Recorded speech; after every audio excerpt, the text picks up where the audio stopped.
morning, everyone. I understand for some people this is pretty early, so I'm very grateful that you're here. I'm going to go ahead and get started. And I'm going to be presenting about the human right to identity. And you'll be hearing from voices from Latinx identifying transnational adoptees. So my hope for today is to be able to introduce you more to who I am, as well as review history about transnational adoption specific to Latin America. We're going to then segue into some problematic practices that have been increasingly more discovered in the past decade. And then we'll move into mental health impact of some of these problematic practices, as well as adoptee activism. And we're going to finish with how you, as a mental health practitioner, I'm a counselor, so I listed counselors, can be an accomplice for this population. So to start, I am Dr. Susan Branco, and these are some of my important identities. And they include that I myself am a transracial, transnational adoptee.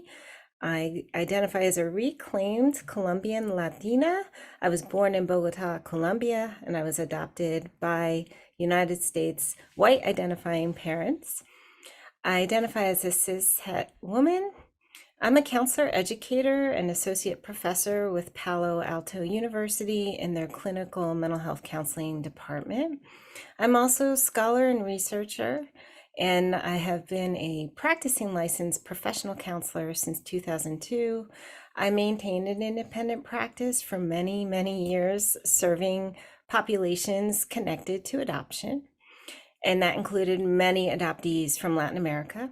And I also identify as a mother, wife, and partner, a daughter and found sister, and I can also identify as a found daughter. By those terms, I mean I have, after a 25-year search, through lots of hurdles, I was able to reunite with my Colombian first family. So I consider myself those identities as well. I encourage us today. It's hard for me to see the chat while I'm presenting, but I do encourage you to stop and ask questions as we continue. We will have time at the end for more discussion, but please certainly post in the chat if you have a question. I'd really appreciate hearing your voices as well as we continue. So I'm extremely pleased to have the opportunity to present at this type of symposium for a lot of reasons. One being often Latinx or Latinx identifying adoptees are not necessarily always included in Latinx Heritage Month activities. And there's lots of reasons for that, but I am so pleased that we are included here. The other pieces that are important to explain why this is meaningful have to do with what the research tells us about this subset of transnational, transracial adoptees. And just to go back a bit, in case you're unfamiliar with those terms, transnational adoptee can sometimes be referred to as intercountry or international adoptee, and it is when a child and or a baby is adopted from another country by parents from a different country. When I use the term transracial adoptee, I'm referring to children who have a different racial and or ethnic background than their adoptive family members. In the United States, at least, the most recent stats we have on this population indicate that the majority of children who are adopted transracially are children of color adopted by white identifying parent or parents. So that's a little bit of context about those terms. But the reason why this is important for me to be here today is because we do know from research, and this research, the first one that I'm looking at was research done on Colombian adoptee participants, adults. We do know that they reported, at least in this research, that they experienced racial isolation growing up, meaning they grew up in mostly homogeneously white identifying communities and did not have a lot of racial mirrors to reflect their background. And they often reported experiencing imposter syndrome in both communities, both their adoptive community as well as their birth culture community. So what does this mean for us? It means that when sometimes they might be seeking mental health services, they may be inclined to look for a Latinx identifying Latino, Latina counselor or therapist. And that might be really important as part of their healing. So this is one piece why it's important that this information is shared. The second is what we know about adult adoptees, not specific to transracial or transnational, but adult adoptees in general. When they were asked about what helped them feel satisfied about their mental health counseling experience, they reported, according to Baden and colleagues' study, that any adoption competence or even some attention to adoption in the counseling by the counselor influenced how satisfied they were. So they weren't asking for a lot, not a full on training, but just acknowledgement and mention that adoption status can be a reason for mental health concerns. So now we're going to segue into what was happening that we have so many, and in a little bit we're going to talk about some of the statistics, but what was going on in the world that created these circumstances for what is sometimes known as the industrial adoption industry. And what I want to share with you are some categories that have created these circumstances. So, first being military dictatorships or civil war. So, you may be familiar with what took place in Argentina during the 1970s when they experienced what they have termed the Dirty War, where there was a military dictatorship and it was brutal. And one of the subsets of that time were many people were disappeared. And those people who were disappeared that had small children and or were pregnant, they were kept alive enough to give birth to the babies. And then either the small children and or babies were adopted by mostly military families, but all done in secrecy. And then sadly, most of those disappeared were killed. So this did not start coming to light what had happened until the early 80s and throughout the 80s. And many of those children who are now, of course, adults are still finding their first families through this era. Now, that wasn't transnational adoption, that was mostly domestic adoption, but it was similar to a pattern that we're going to see repeated again in Chile during the Pinochet regime. Similar circumstances happen. Babies were fraudulently adopted transnationally through military oppression. And then even up through the 90s, we're discovering more and more that there's been widespread deception in how children are adopted internationally. Guatemala is another example where not necessarily transnational adoption didn't necessarily start from military dictatorship, but those circumstances created the context by which transnational adoption flourished. So there was ongoing civil war in Guatemala up until the 1990s, and it created displacement, poverty, genocide of certain populations, and an industry became born of transnational adoption of Guatemalan children. You'll see in the statistics in a minute that this country became one of the top sending countries. The author you see there, Erin Segal, was a journalistic investigator, and her studies looked at children who were fraudulently taken. There was a lot of deception. They weren't actually supposed to be available for adoption, but because money was involved, it became a corrupt system. And they eventually closed Guatemalan adoption in 2007, but yet many of those children, now adults, are still in the world and may need support. Also, El Salvador was impacted by civil war and mostly domestic, but some examples of transnational adoption were resultants of those circumstances as well. Displacement is another factor. So here I'm highlighting how in Colombia, after the peace accords with the guerrillas was signed in 2016, they created a truth commission. And that commission, in some of the reporting, has described the Colombian adoptee diaspora as categories of a displaced population, just like people were displaced because they had to leave the rural areas due to the Civil War and circumstances happening. They consider Colombian adoptees also displaced people.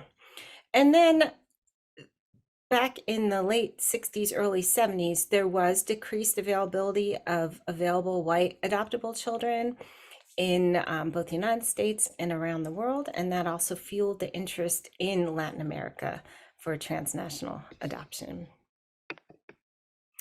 So this is about a 5 to 6 minute video, and I think it's important that you hear some of the voices from some of the adoptees who are impacted by these circumstances. So let's be hopeful the video works well. Thousands of children have been adopted from Colombia through the decades.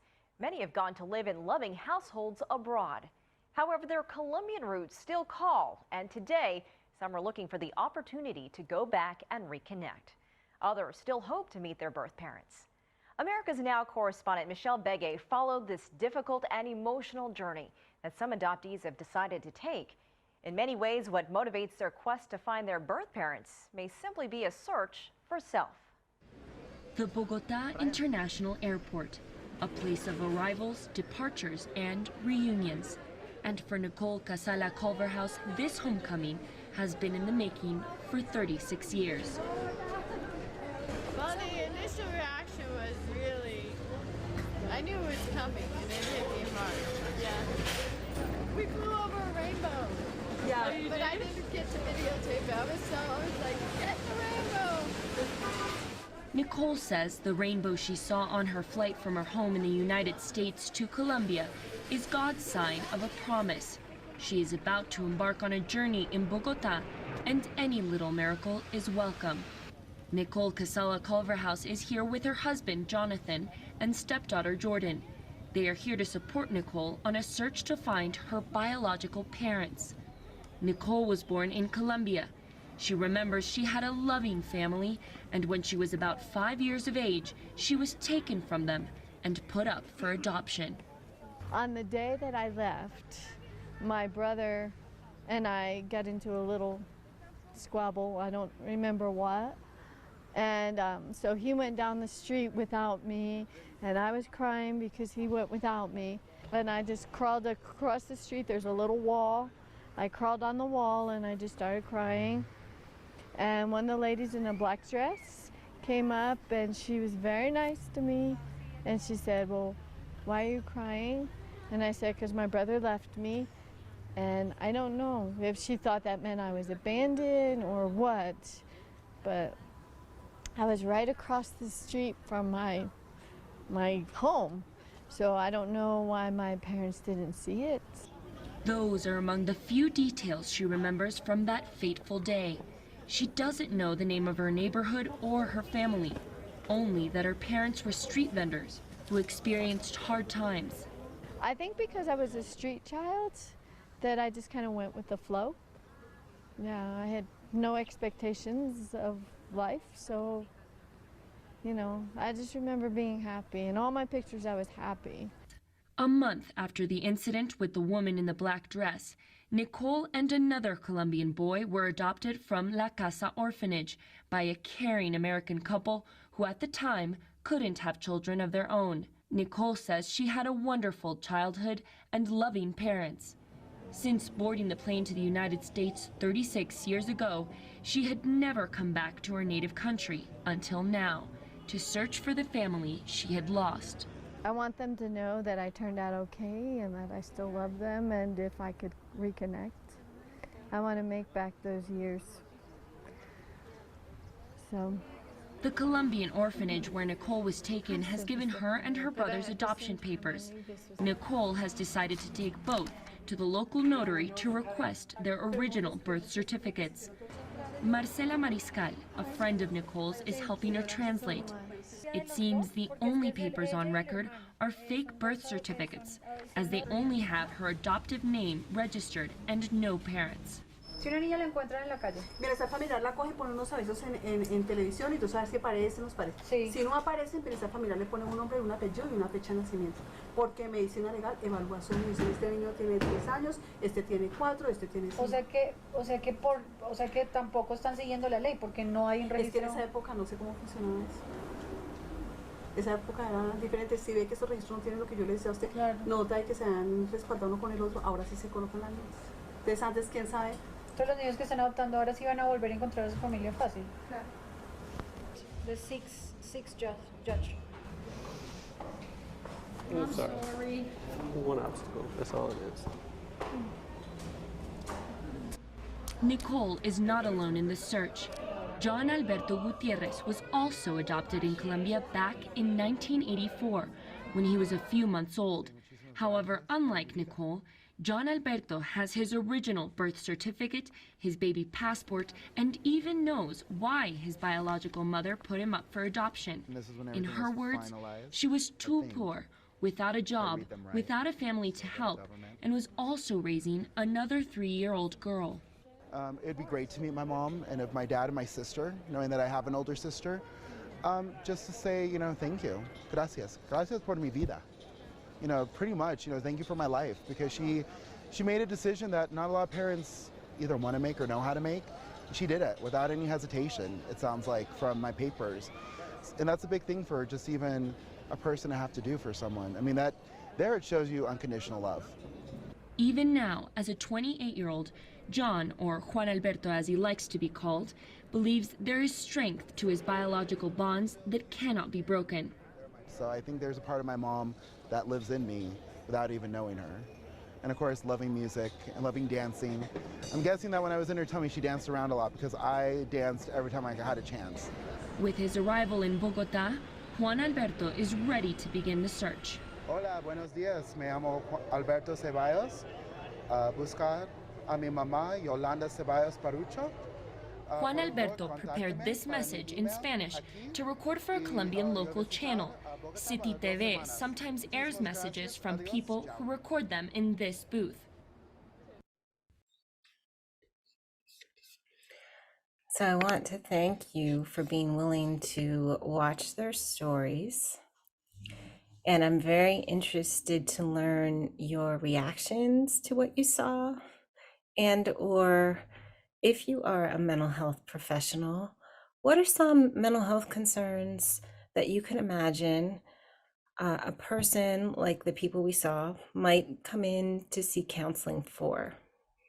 So I'd really like to hear your reactions and your thoughts, and you can post them in the chat or you can unmute and share with us.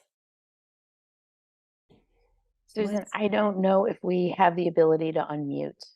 Oh, okay. But what we can do is, if those that want to speak, I don't want to frustrate anybody here. So if you do want to speak, I can unmute people individually. So I'm happy to do that. And we're getting some comments in the chat. Okay, I can see them. Yes, Carla. Thank you, Carla. Noting that there's some differences between the two. There's some similarities as well, but this small snapshot shows you the wide variety. There's really absolutely no one way of being as a transnationally adopted Latinx person, which I think we all intuitively know, but I thought it was important to share some of the different perspectives. You caught also in this a glimpse of some of the problems. So you probably noted that Nicole's birth certificate was falsified, which is a problem, and we'll learn more about that in a minute. So let's continue with some history about transnational adoption in Latin America. There is a very well-known adoption researcher, Dr. Peter Selman, who does a lot of work with looking at numbers.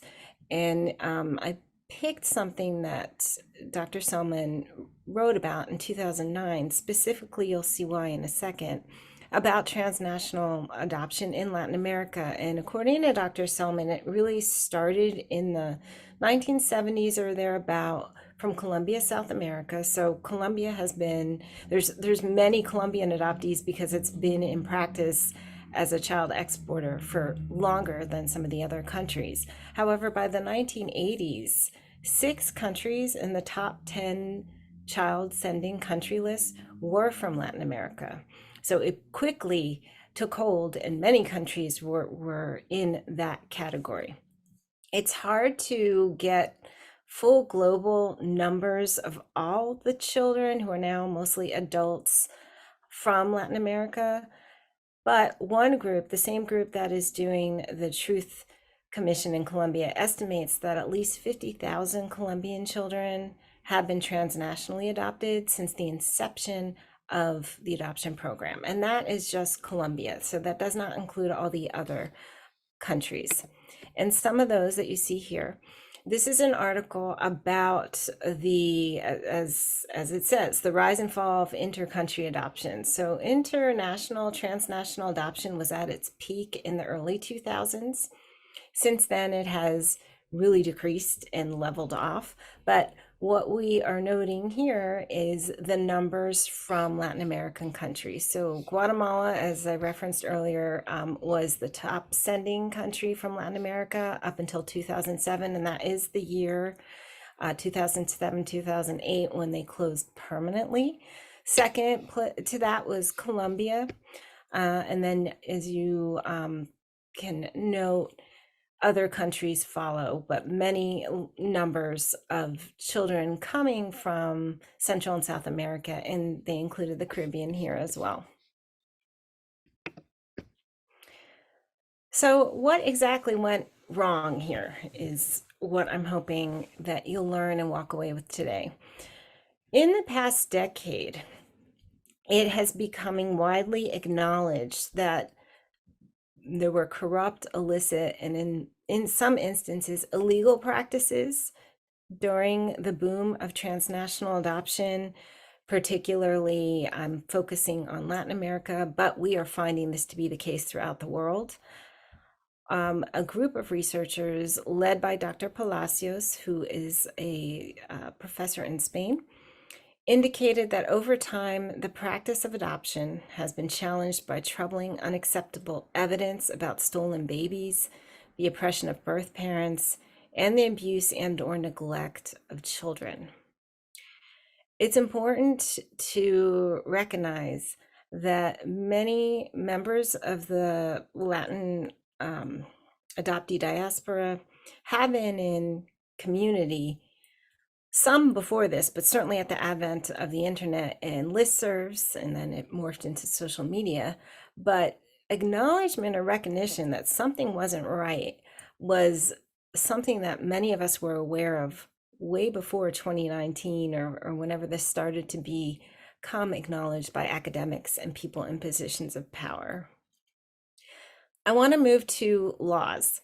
So there were laws in place that were meant to protect children and birth families in transnational adoption. It's important to highlight that in 1989, the United Nations Convention of the Rights of the Child, UNCRC, included Article 8, which outlines the child's human right to identity. This includes the right to know their country of origin, the right to know their nationality, the right to know their birth family origins, as well as the right to know their pre-adoption circumstances. So that was codified back in 1989. In the early 1990s, the Hague Convention, it's a long title, on the protection of children and cooperation in respect of intercountry adoption, was created to offer structural protections for both sending countries as well as receiving countries. And at this point, I believe 93 countries are members or signed to the Hague Convention and must follow a certain standard of practice for their intercountry adoption proceedings. Unfortunately, both of these protective measures did not adequately capture some of the problems that we're finding now, but I wanted you to be aware of them. It's been a lot of momentum happening with illicit practices, particularly in the past several years. One being the United Nations issued a joint statement on legal intercountry adoptions about a year ago this month, and they had many committees take part in that statement, and some include the Committee on the Rights of the Child, Committee on Enforced Disappearances, Special Rapporteurs, Identified Rights Violated by Transnational Adoption Committees. And in their statement, they identified 3 areas, very broad areas, that countries really needed to address.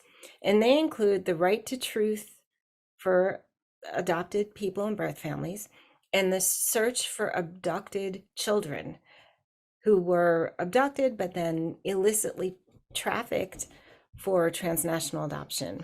They also indicated that adoptees and birth families should have a right to reparations by sending countries, as well as in some instances receiving countries who may have known there were problems but didn't actually act on them, as well as truth mechanisms, ways that all of the first 2 can be investigated and ensured are followed through with.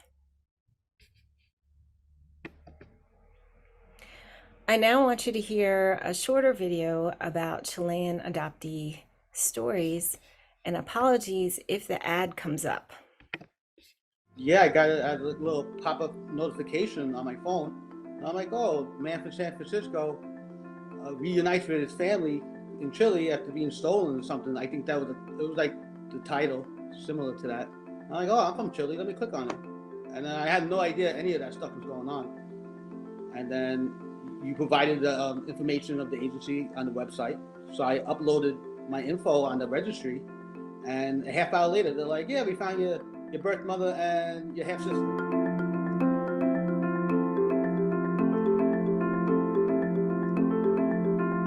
It was article after article about the child trafficking, the kidnapping of the children, all during the Pinochet dictatorship. I went down a rabbit hole probably for about a day and a half straight. I read every single article that I could find in Spanish and English. Like, I translated everything. And by the end of that second day, I was able to 95% confirm that I was probably part of this.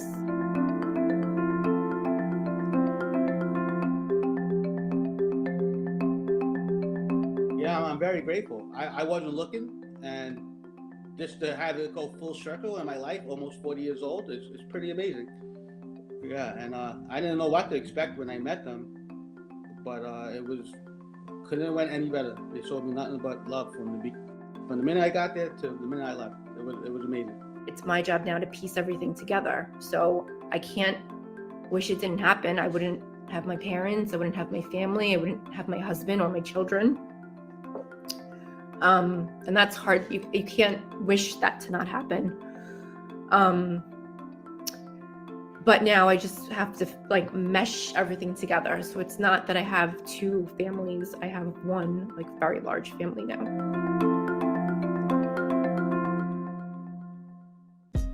Hey, thanks. So thank you for viewing and listening to their stories. And again, I'm going to ask, what reactions did that elicit for you? And also for those of us who are mental health providers, what emotions did you hear or see or feel during those narratives?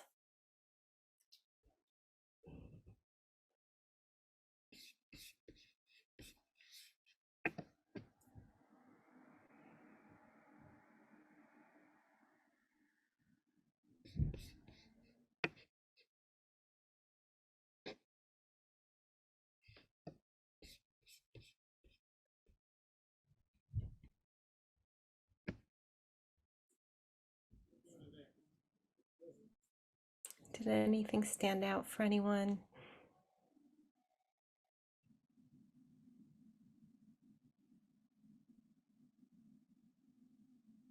Grief and gratitude. Sadness, regret, gratitude. Thank you for sharing that. It's almost too overwhelming to speak. That's quite affirming to hear that. I have seen this video now. I'm probably like on my 15th time in practice for today. And each time I get tearful and I feel it. Just the pain of some of these scenarios that were absolutely nobody's fault outside of the illicit parts of what was happening. So I appreciate that. So you have a sense of what might be happening with someone who finds themselves in this situation, should they need or show up for mental health support.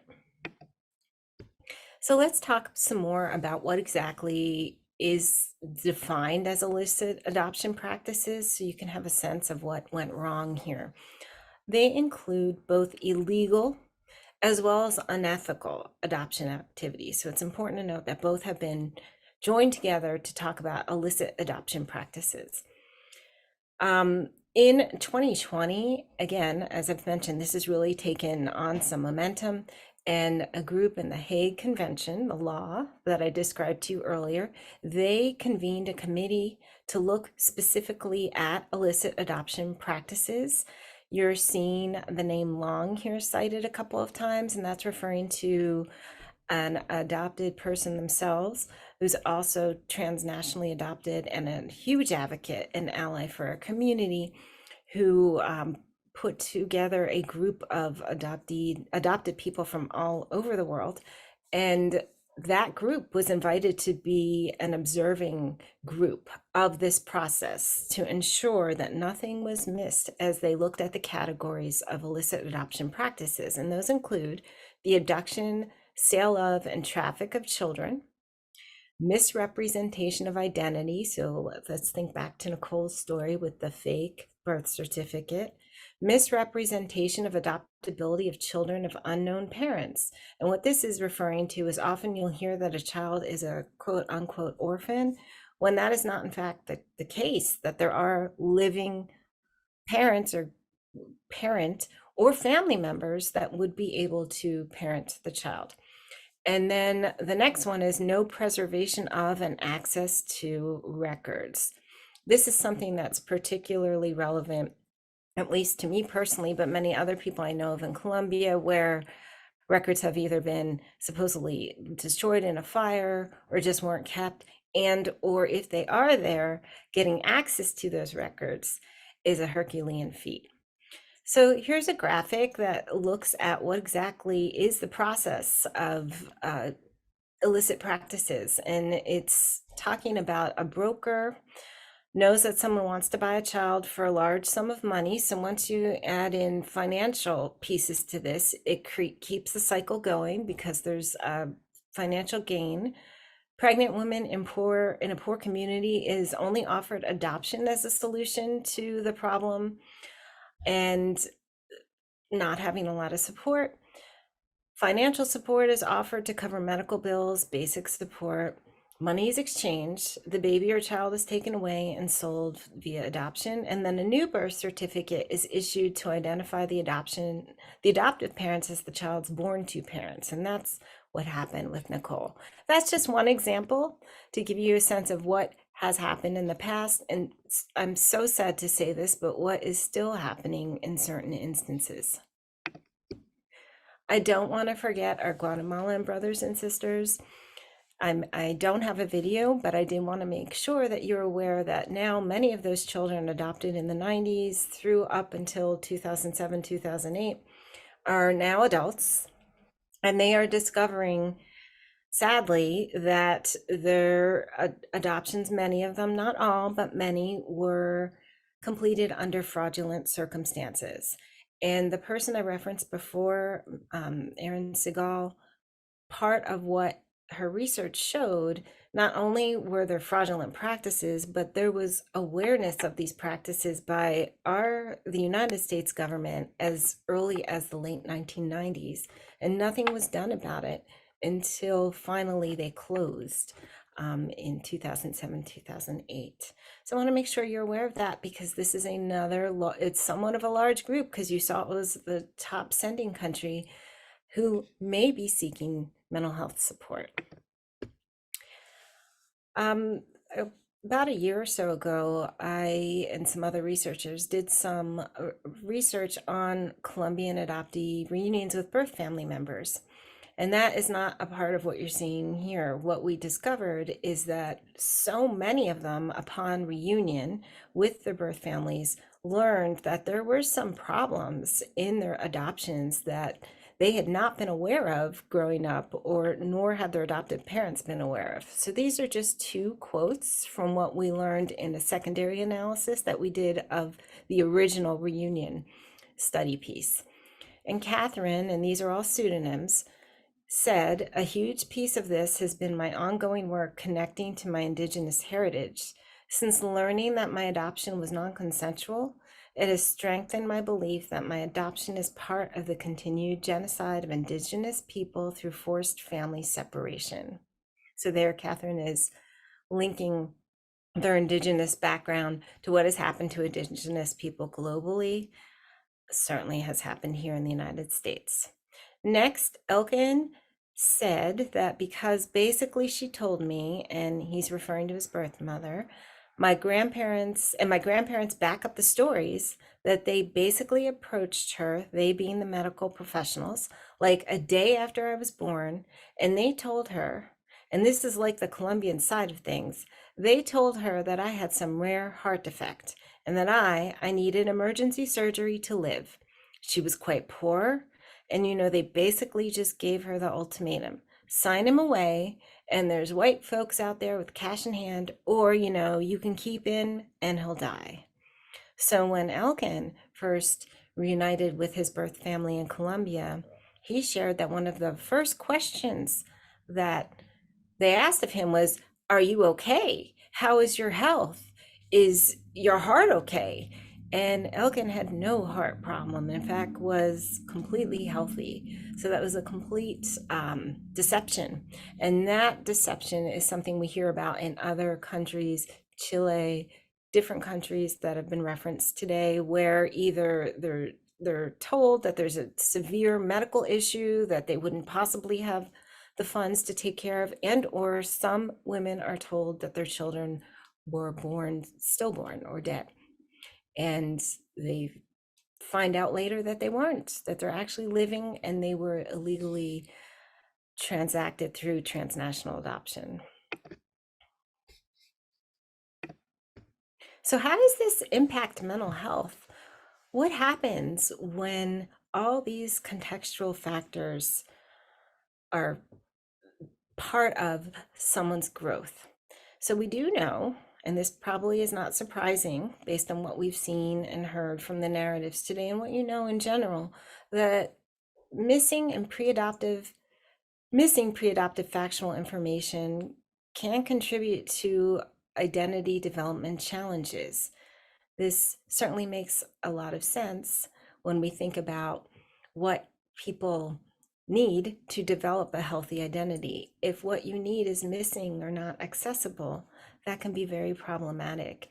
And then add on to it, if you look and are a different ethnicity and racial background than your adoptive family and do not have a community surrounding you that reflects that, that can make this even more challenging and confusing. Trauma. We know that pre-adoption adverse experiences can contribute to trauma experiences for adoptees. We know that post-adoption recovery later on of earlier adverse experiences can be quite traumatizing. And I also appreciate that we are now finally categorizing the lived experience in some instances of being an adoptee as a factor in experiencing trauma. I also want to make sure that I mention, particularly as we are still in Suicide Awareness Month, that adoption status can be a risk factor for suicidality. There have been at least 2 major studies that have indicated that adoptees, uh, in general, not necessarily specific to transracial and transnational, but included in this, are at a 4 times increased risk for suicidality as compared to non-adoptees. So there's some great mental health impacts that really would be reasons or could be reasons why people are seeking mental health services. So now we get to the part where I really like talking about, because the adoptee diaspora community is a resilient, strong, and thriving community. And a lot of activism is born from the collective work. And since the early 2000s, the community has been unified a lot with the help of social media to seek community and justice. So just to name a couple of the groups that are out there, there is a group called Plan Angel, and it is in the Netherlands where they started, and they help families reunite using DNA testing, among other things that they do to support Colombian adoptees. Adoptees with Guatemalan Roots is a group for Guatemalan adoptees who have actually made great strides in working with the Guatemalan government to create structures for the Guatemalan adoptees who are now adults to seek out dual citizenship with Guatemala and to be part of their birth country. And then Chilean Adoptees Worldwide is a global group that works with adoptees to support their rights as well as reunite with their first families. So what is still needed? So much, but in the 2022 UN Joint Statement, the group Intercountry Adoptee Voices that I referenced earlier, that's a global group of transnational adoptees, including those from Latin America, responded to the 2022 UN Joint Statement. And last week, the UN held an all-day meeting in honor of the anniversary of the Joint Statement, where a representative from ICAV, Linnell Long, was able to share our concerns and what we still needed with members of the UN so we could proceed forward with getting justice for what has happened. So in essence, what is still needed is wide-ranging legislation. There needs to be legislative bodies that enact into law investigation and prosecution procedures for those persons who participated in illicit practices and illegal practices. They need to broaden trafficking legislation to include transnational and intercountry adoption. One thing that Argentina has done that has been somewhat successful in response to what happened during their dirty war in the 1970s was create a federal DNA database, and that is helping people reconnect with their birth families. We're suggesting that countries all should have this database with funding and support for birth families and returning adoptees. There needs to be mandatory post-adoption supports. One of the biggest challenges right now is that when adoptees are seeking mental health support or post-adoption support of any type, there is a vacuum, and there are some counselors, mental health people, and therapists who can support them, but not enough, which is why I'm glad you're all here. But there's definitely not widespread support in their countries of origin, and there's little to zero support for actual birth families who still reside in the countries of origin. Access. There needs to be free and full access to adoption documents.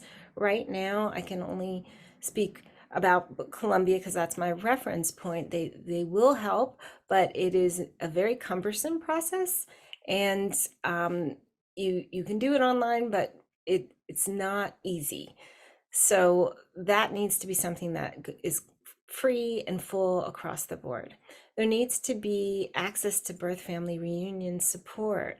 As you could probably imagine, that is a journey that is filled with emotional and mental health, as well as traumatic experiences, and there is no support for that for either the birth family or the adopted person unless they seek support out and are fortunate enough to find support.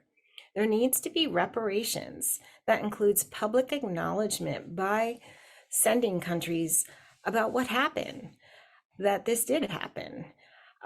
They have called for ceasing all transnational adoption industries across the board because the practices are so problematic that it's believed that this shouldn't continue, and that there should be mandated follow-up on countries to see that ensure that the reparative actions have been taken. So what can you do to be an accomplice and to help support members in this group? So Baden and fellow researchers created a list of competencies that were endorsed by the American Counseling Association when working with transracial adoptees, to include transnational adoptees and their families. One of the most important pieces is to examine your biases about adoption in general. Although this is changing, and I'm glad that it is, historically, adoption has been in a positive narrative, one where it's a feel-good story, and other elements, like you've seen today, have not been acknowledged or mentioned. So it's hard to reframe your thinking when we've been exposed to so much of the happy adoption stories, and it's a saving mechanism for children. So that would be a starting point. It's also important to validate a story, as incredible as it may sound, rather than refute. And this seems, again, like, well, this should, I mean, should anyone do that as a professional mental health person? And I wish I could tell you that this is an obvious thing to do, but it has not been the experience of many people of receiving validation. Support their justice seeking to have some of the reparations and some of the rights that we've talked about today actually happen.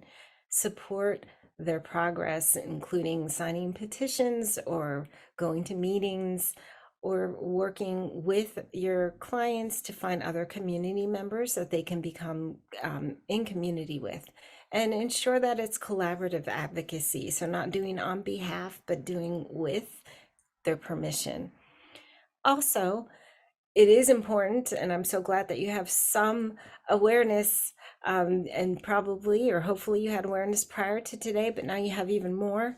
There are adoption informed trainings where you can learn even more about common mental health challenges that may impact this population and different strategies to address in mental health counseling. I want to thank you so much for being willing to be up early and to attend this presentation that means so much to me and my community. Here is how you can reach me. And there are some additional resources that I know that we'll be sharing, our presentations that you can access. And many come from Intercountry Adoptee Voices, and that's the group I've referred to earlier. There are the competencies for working with transracial adoptees and their families that are also quite helpful. And there's even a handbook to respond to illegal adoptions that could be helpful. I welcome any questions or comments that you have. And now I get to see some of the comments that you've already listed.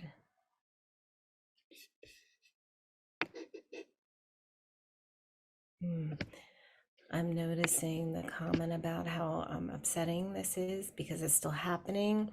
And then, yes, Roe v. Wade, the end of that has created the possibility for some of these practices to be amplified or to start anew. Yes, that's entirely true about DNA testing. That actually has been very helpful for people to confirm and find first families and family members. Personally speaking, that is how I was able to find my birth family after so many years. You know, that's a great question in terms of mental health trends, being adopted by white versus BIPOC families. The reality is, I do not know if we have enough of a sample of the latter category to be able to compare. There are some, I don't want to say that there aren't, but I don't know, or I'm not aware of any studies that have looked at that more closely. They probably exist and I'm just not aware, but I would be interested to know that as well. Are there any other questions?